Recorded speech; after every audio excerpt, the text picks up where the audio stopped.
Réponse détaillée, examen littérature, 18e siècle. Question 1. Montrer le grand changement apporté par la littérature du 18e siècle. La citation d'Antoine Companon met en lumière une transformation radicale de la fonction de la littérature au XVIIIe siècle. Sous l'influence des Lumières, la littérature cesse d'être un simple divertissement ou un moyen de plaire pour devenir un véritable outil de transformation sociale et intellectuelle. Le grand changement réside donc dans l'engagement de la littérature au service de la raison, de la vérité et de la liberté. Les écrivains de Lumière, tels que Voltaire, Rousseau, Diderot ou Montesquieu, utilisant leurs œuvres pour lutter contre l'ignorance, la superstition et l'obscurantisme religieux, et cherchant à éclairer le peuple en remettant en cause les fondements de la monarchie absolue, de l'inégalité sociale, de l'injustice, et à promouvoir les valeurs de justice, de tolérance et d'émancipation.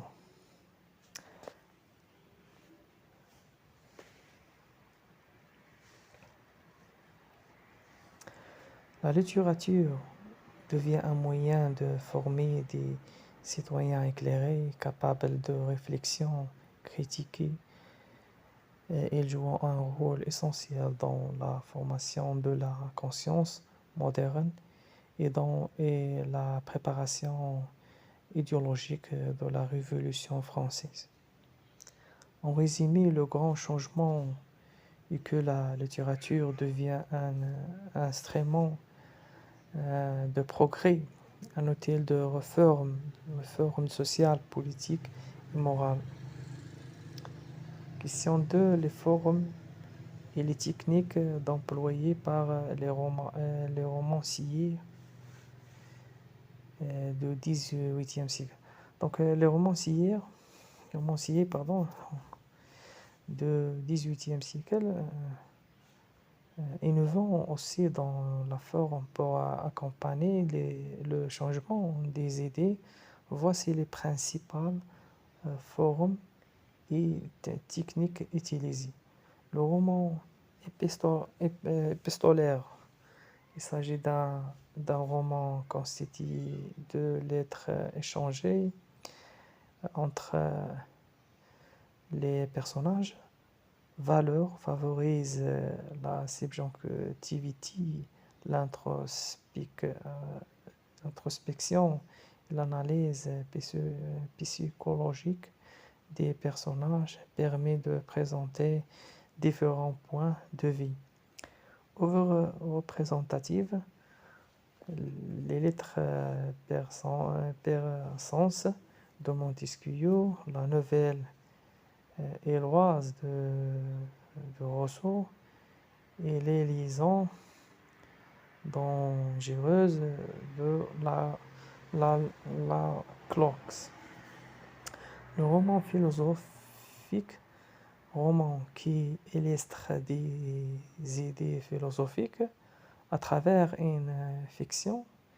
Valeur remet en cause l'ordre établi, critique les dogmes religieux, les inégalités sociales et l'ignorance. Œuvre représentative, Candide de Voltaire, Jacques le fataliste de Diderot. Le roman réaliste ou social, mais en science, mais anciennes, des personnages de différentes classes sociales dans leur quotidien. Valeur volonté de peindre la société de façon critiquée, de donner une voix aux oubliés. Exemple, Manon, les Scott de l'abbé Prévost. Technique commune, erronée et satire pour critiquer de manière subtile, narration multiple pour donner la profondeur à l'analyse, dialogue avec le lecteur, rompt la distance traditionnelle, rend le lecteur actif. Conclusion, la littérature du XVIIIe siècle est donc doublement révolutionnaire par les idées qu'il défend, liberté, l'égalité, raison, et par les formes qu'il adopte, romans épistolaires, philosophiques, réalistes. Elle prépare le terrain intellectuel à de profonds bouleversements politiques et sociaux et marque une nouvelle de la fonction ère de la fonction de l'écrivain dans la société.